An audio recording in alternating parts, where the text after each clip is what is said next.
Bom dia, Espírito Santo. És bem-vindo aqui. Que bom estarmos juntos novamente. Hoje, o Senhor tocou muito no meu coração sobre a história de Jó e eu quero estar compartilhando isso com vocês. Este homem tão extraordinário, que mesmo no momento de tantas dores, tantas dúvidas, tantos medos, que ele se sentiu abandonado, esquecido pelo Pai, ele não negou a sua fé por Deus. Ele reclamou, como nós reclamamos também. Afinal, ele é humano, mas no fundo, ele em nenhum momento ele blasfemou contra o Pai. E olha que o Pai apostou alto em Jó, viu? Você sabia dessa história? Quero falar um pouquinho com você aqui, ó. Em Jó 1, uma introdução. Na terra de Uz vivia um homem chamado Jó. Era homem íntegro e justo, temia a Deus e evitava fazer o mal. Tinha 7 filhos e 3 filhas, e possuía 7.000 ovelhas, 3.000 camelos, 500 juntas de boi e 500 jumentos, e tinha muita gente ao seu serviço. Ele era o homem mais rico do Oriente. Olha que lindo. Pessoal, o Senhor falando isso com você. Olha, Leia, você é uma mulher íntegra, você é justa, você é temente ao Deus, você evita o mal, você faz o bem. Olha que privilégio, né? O Senhor falando dessa forma da gente. E Jó, ele estava ali, ele era um homem muito rico, ele honrava sua casa, ele era temente, ele era justo, ele era bondoso, ele era generoso com as pessoas que estavam ao seu redor, ele era um intercessor pelos seus filhos e ele tinha todos os atributos, né? E quando a gente olha para Jó, a gente vê ali um homem de Deus. Mas um dia, Satanás, ele encontrou com o Senhor e ele falou assim, Deus falou para ele, olha, você viu meu filho Jó? Olha como ele é bom, olha como ele me teme, olha como ele me ama. Aí Satanás falou para ele também, né? É fácil te amar desse jeito. Você dá tudo para ele, tudo que ele coloca a mão prospera, mas e se ele perdesse tudo que ele tem? Será que ele não te amaldiçoaria? Será que ele não blasfemaria contra você? E Deus acreditava tanto naquele homem que ele falou, tudo bem, vai lá, toca nas coisas deles, mas não tire a vida, não toque nele.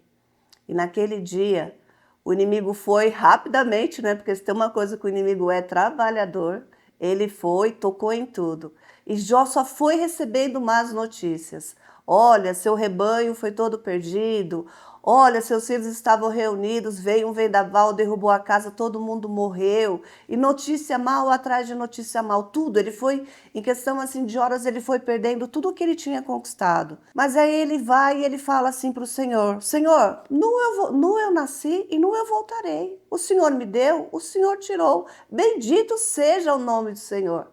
Aí o Senhor encheu, né, o seu coração de alegria, falou, tá vendo? Eu acreditei nele, eu sabia que ele não ia fazer isso. No fundo, o Senhor nos conhece, sabia?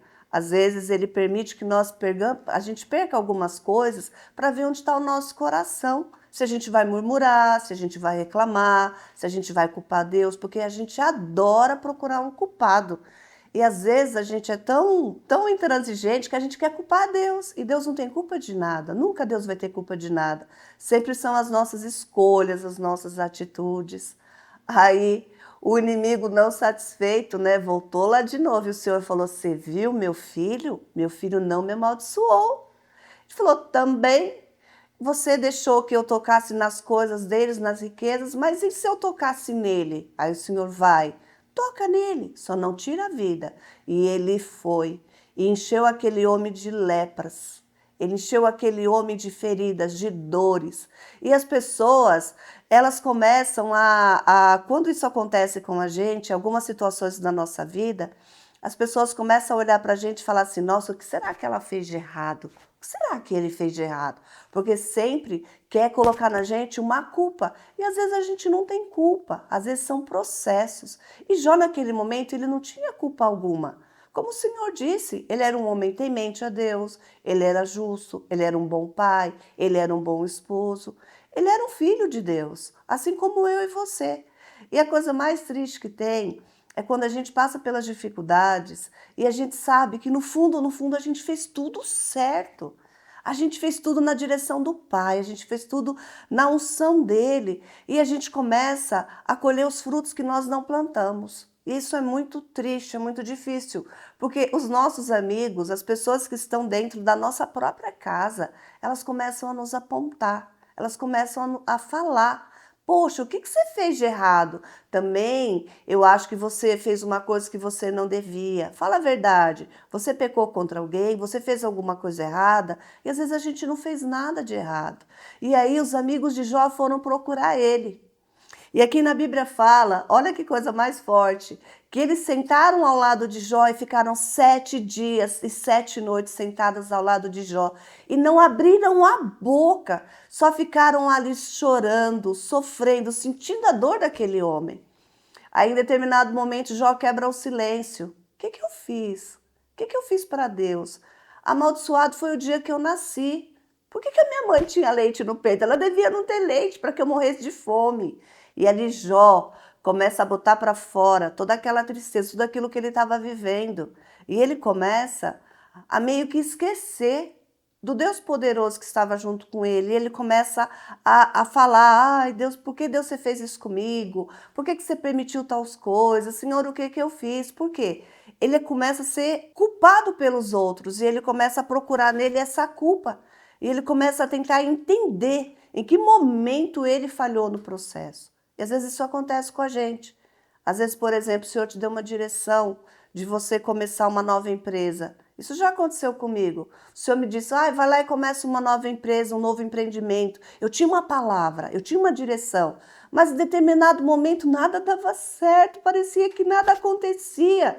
E eu falava, Deus, você me disse para fazer, Senhor, e agora eu estou fazendo e não dá certo. Mas, Pai, eu estou tentando fazer tudo certinho. Mas às vezes são os processos da vida. É crescimento, é o Senhor trazendo maturidade, é o Senhor se revelando a nós, porque é tão gostoso quando a gente tem as nossas experiências para a gente contar. E a gente não fica só contando a história do outro, não, a gente tem as nossas histórias. E ali Jó, com aqueles amigos, que quando ele quebrou o silêncio, os amigos começaram a falar, Jó, você roubou? Fala a verdade, Jó. Jó, você adulterou? Fala pra gente, nós somos seus amigos. E às vezes as pessoas querem que a gente, com a nossa própria boca, confesse uma culpa que a gente não tem. E a gente não consegue entender aquilo, a gente não consegue entender o processo. E ali a gente vai, às vezes, criando uma mentira sobre a gente mesmo, para que a gente também consiga se justificar para o outro. Mas será que o Senhor quer que a gente continue sempre nos justificando? Será que é essa a direção do Senhor para nós? Será que nós, quando nós temos a certeza de que nós estamos certos, de que nós fizemos as coisas da forma certa, a gente tem que ficar mostrando para o outro que de repente a gente errou, que não, que a gente é pecadora? Não é verdade. E a gente começa a aceitar uma culpa que não é nossa. A gente não tem que tomar um certo cuidado com isso? Mas ali Jó, eles falavam de Jó, eles criticavam, eles apontavam os erros de Jó, e Jó vinha e se defendia, vez após vez após vez. E a cada vez que ele se defendia mais, ele lamentava, mais ele falava, Senhor, cadê você, Senhor? O que que eu fiz? Me mostra. E é tão difícil, é tão dolorido quando a gente não consegue ouvir a voz de Deus no meio do processo. É tão difícil quando a gente se sente sozinha, se sente perdida, sabe? Parece que todos nos abandonaram, parece que os amigos nos abandonaram, os nossos familiares nos abandonaram, até parece que Deus nos abandonou. Você já sentiu isso? Parece que você está batalhando sozinha, parece que aquela luta é só sua. Mas sabe que de longe eu imagino o Senhor olhando para Jó, vendo ele, coçando o corpo com cacos de telha, todo cheio de lepra. Aquele homem que era tão importante, tão influente, que as pessoas gostavam de estar do seu lado, agora corriam dele. As pessoas corriam dele. Eu não quero ficar perto desse pecador, não. Ele deve estar com alguma maldição. Nossa, se eu ficar perto dele, eu vou ser amaldiçoado. E as pessoas ficavam ali confabulando e tentando descobrir o que ele fez de tão errado. O que ele fez de tão errado? E com a gente não é assim? Às vezes a gente abre a porta da nossa vida, do nosso coração para as pessoas, para que parece que a gente dê para elas argumentos para usarem essas coisas contra nós mesmos. Quantas vezes? Quantas vezes a gente, no nosso momento de dor, a gente não percebe o quanto nós somos julgados, o quanto nós somos criticados, o quanto as pessoas às vezes não conseguem enxergar aquilo que a gente tem feito, o que a gente tem tentado ser correta. O Senhor disse aqui, ó, ele era íntegro, ele era justo, ele temia a Deus e ele evitava fazer o mal. Olha que descrição mais linda que o Senhor faz desse homem. E aí ele passando por tudo aquilo, e ele fica lá tempos e tempos, e os amigos ali, cada um tentando ou dizer qual era o erro dele. E ele a todo momento reclamando com Deus, achando que o Senhor tinha abandonado ele. Lá em Jó 38, o Senhor aparece para ele em meio à tempestade, e o Senhor fala para ele: Jó, quero te fazer uma pergunta, Jó. Aonde você estava quando eu estava fazendo a terra e todo o firmamento? Jó, aonde você estava quando eu estava colocando as estrelas? Jó, onde você estava, Jó? Jó, onde você estava quando eu disparo ao mar? Você vai vir até aqui, daqui você não passa mais. Jó, onde você estava quando eu criei toda a natureza? Jó, onde você estava? Me diga se você pode responder. Por que, Jó, você duvida de mim? Por que você duvida, Jó? Por que você questiona, Jó? Por que, Jó? Onde você estava, Jó? Você não vê que eu sou o Deus, que tudo posso fazer? Tudo posso. E lá em Jó 42, então Jó responde ao Senhor. Ó, depois dos amigos falarem, depois de aparecer um quarto elemento, Eliel, lá na história, e tentar justificar o que todo mundo ali reclamou, aparece o nosso Deus, aparece o nosso Pai, que começa a questionar Jó e fazer perguntas. Aí no versículo 42, Jó responde ao Senhor: sei, Deus, que você pode fazer todas as coisas. Nenhum dos teus planos pode ser frustrado, nenhum, Senhor. Tu perguntaste quem é este que obscurece o meu conselho, sem conhecimento. Certo que falei de coisas que eu não entendia, coisas tão maravilhosas que eu não podia saber. Tu disseste: agora escute e eu falarei. Vou fazer-lhe perguntas e você me responderá. Meus ouvidos já tinham ouvido falar a teu respeito, mas agora os meus olhos te viram. Por isso, menosprezo a mim mesmo e me arrependo no pó e na cinza. Então, é muito sério isso, é muito doloroso, mas é muito verdadeiro e é muito gratificante. Quando você passa por um processo, quando você passa por uma prova e ao final dessa prova você é aprovado pelo Pai. Você é aquele que você, em meio à tempestade, você não vira a tempestade na vida do outro. Você é aquele que, em meio às guerras, que em meio às suas batalhas, você não julga a culpa no seu amigo, na sua casa, na sua família. Você é aquele que passa pelos seus processos e você fala com quem realmente importa. Pai, você se esqueceu de mim? E ele, com um coração tão bondoso, tão generoso, ele te entende. Você sabia que tudo que Jó passou, tudo que Jó falou, tudo que Jó questionou, o Senhor vai e o Senhor confronta ele, mostrando para ele a grandeza do nosso Deus, a grandeza do nosso Pai, e que nada é impossível para ele. E tem até fala assim: o Senhor nos deu, o Senhor tirou, bendito seja o nome do Senhor. É o mesmo que dá, é o mesmo que tira, ele restitui. Ele restitui a bênção na nossa vida. Às vezes, o Senhor quer trazer um novo tempo, uma nova fase, um novo jeito. O Senhor quer mostrar para o inimigo da nossa alma, para as pessoas, que você verdadeiramente é filho e filha. Porque o filho e filha, quando ele está ferido, ele não quer ferir o outro. Às vezes ele quer ficar quietinho no lugar dele. E Jó estava lá quietinho no lugar dele. Mas os amigos dele vieram confrontá-lo. E aí ele começou a falar coisa, começou a murmurar, começou a questionar. Mas o Senhor se apresenta para ele. Olha que gostoso. Em meio à tempestade, o Senhor pergunta para ele: Jó, por que duvidas de mim, Jó? Por que duvidas de mim? Você não sabe tudo que eu faço, tudo que eu posso fazer. Jó, eu estou aqui e Deus não mudou o que ele achava de Jó. A todo momento ele falava: meu filho é temente, meu filho é reto, meu filho, ele é um homem bondoso, ele é um homem generoso, porque Deus conhecia a identidade de Jó. E Deus conhece a nossa identidade.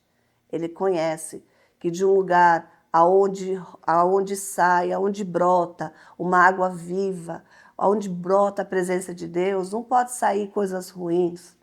Nós temos que transbordar, nós temos que mostrar para o outro que mesmo em meio às nossas dores, nós sabemos que nós temos uma essência, nós temos uma identidade, nós temos um Pai que está cuidando, que está velando por nós.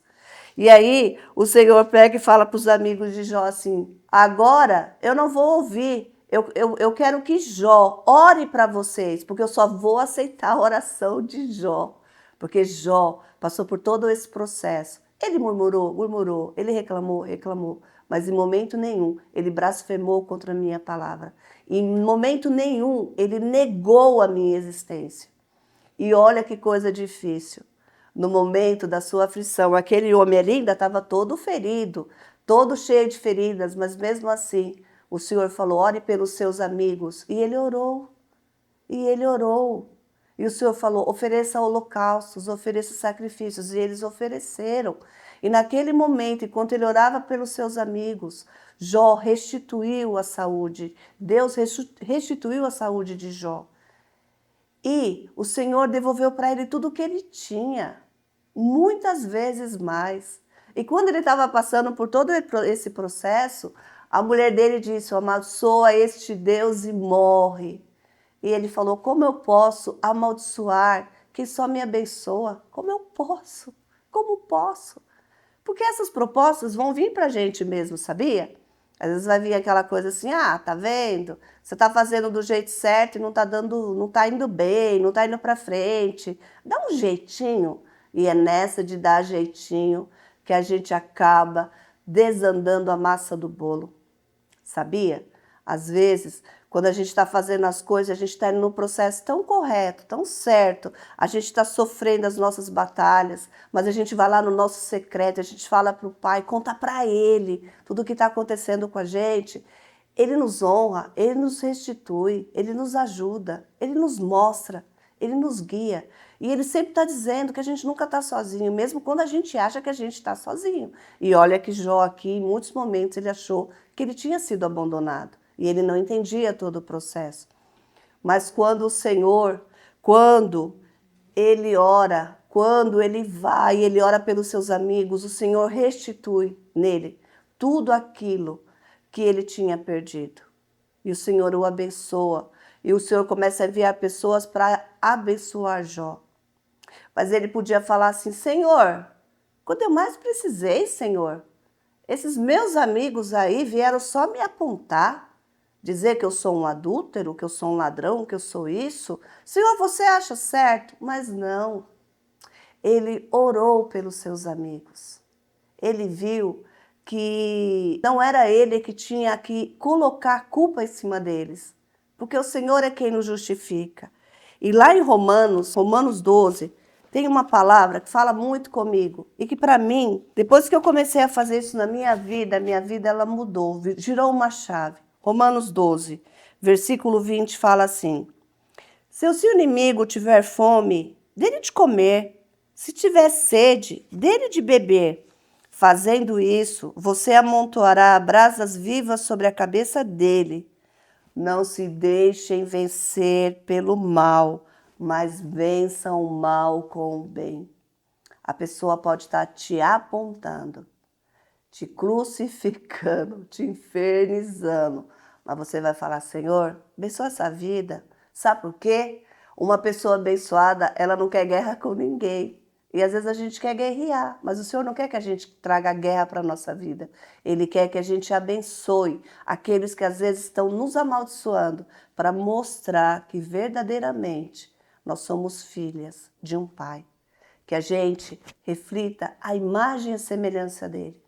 Que a gente possa mostrar que a gente conhece Deus, assim como Jó disse aqui: antes eu te conhecia de ouvir falar, mas agora meus olhos te veem. Agora, Pai, eu te conheço de caminhar com o Senhor. Cada batalha, cada luta que você enfrenta, quando você chegar lá na vitória, que você possa olhar para trás e falar assim: na minha guerra eu não feri ninguém que não era necessário. Na minha guerra eu não coloquei a culpa nas pessoas. Na minha guerra eu acreditei que existe um Pai, que existe um Deus que caminhou junto comigo. E agora, que maravilhoso, eu tenho as minhas histórias para contar do meu Deus, de tudo que eu vivi com Ele. Que o Senhor possa te abençoar e que você possa dizer: Senhor, eu te conheço, não de ouvir falar, mas eu te conheço, Pai, de caminhar com você.